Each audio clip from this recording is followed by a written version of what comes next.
Welcome back to echo of echo trips. അപ്പോൾ jewellery ബിസിനസ്സിന് വേണ്ടി ഹോൾസെയിൽ സാധനം എടുക്കാനായിട്ട് ചെന്നൈ സൗകാപ്പേട്ട് മാർക്കറ്റിലാണ് നമ്മൾ എത്തിയിരിക്കുന്നത്. രാവിലെ തുടങ്ങിയ നടപ്പാണ്.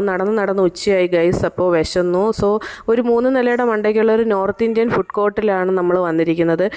ആദ്യമേ തന്നെ ചപ്പാത്തി, ദാല്, അത് കഴിഞ്ഞിട്ട് റൈസ്, പേരറിയാത്ത കുറേ കറികൾ, പിന്നെ ഒരു ഗ്ലാസ്സിനകത്ത് എപ്പോഴും ഇങ്ങനെ മോരുവെള്ളം ഒഴിച്ച് തന്നുകൊണ്ടിരിക്കും. സൂപ്പറായിരുന്നു. അത് കഴിഞ്ഞിട്ട് വീണ്ടും നടത്തും. സത്യം പറഞ്ഞാൽ ഒന്നും വീഡിയോ എടുക്കാൻ പറ്റിയില്ല. കടയിൽ കയറുന്നതോ സെലക്ട് ചെയ്യുന്നതോ പർച്ചേസ് ചെയ്യുന്നതോ ഒന്നും എടുക്കാൻ പറ്റില്ല. ഒരു ഹറിബറി സെലക്ഷൻ ആയിരുന്നു. സോ അതിൻ്റെ കൂടെ ഉച്ച കഴിഞ്ഞപ്പോഴേക്കും ഭൂമിക്കുട്ടന് വാശി കൂടി. അവന് കാണുന്നതെല്ലാം വേണം. പിന്നെ കാവേരി കുറച്ച് ബോളൊക്കെ മേടിച്ചു കൊടുത്തു. പിന്നെ ഉന്തുവണ്ടിയിലിരുത്തി, അവിടെ കുറേ കാളവണ്ടികളൊക്കെ ഉണ്ടല്ലോ, അതിലിരുത്തിയൊക്കെ കളിപ്പിച്ചു. അതിൽ നിന്ന് എടുത്തെന്നും പറഞ്ഞാണ് ഇപ്പോൾ കരയുന്നത്. എന്തായാലും ഒരു വിധത്തിൽ അവനെ എടുത്തുകൊണ്ട് വരുന്നുണ്ട്. പിന്നെ ഇനി ഞങ്ങൾ ഇത് ഹൈക്കോട്ടോ മറ്റോ ആണ് ഫുഡ് കഴിക്കാനായിട്ട്. ഫുഡ് സ്ട്രീറ്റ് എന്ന് പറഞ്ഞ് വേറെ സ്ട്രീറ്റ് ഉണ്ട്, അവിടെ കൊണ്ടുപോയി ആക്കാമെന്ന് പറഞ്ഞ് ഈ ഓട്ടോ ചേട്ടൻ ഞങ്ങളെ വിളിച്ചുകൊണ്ട് പോയി.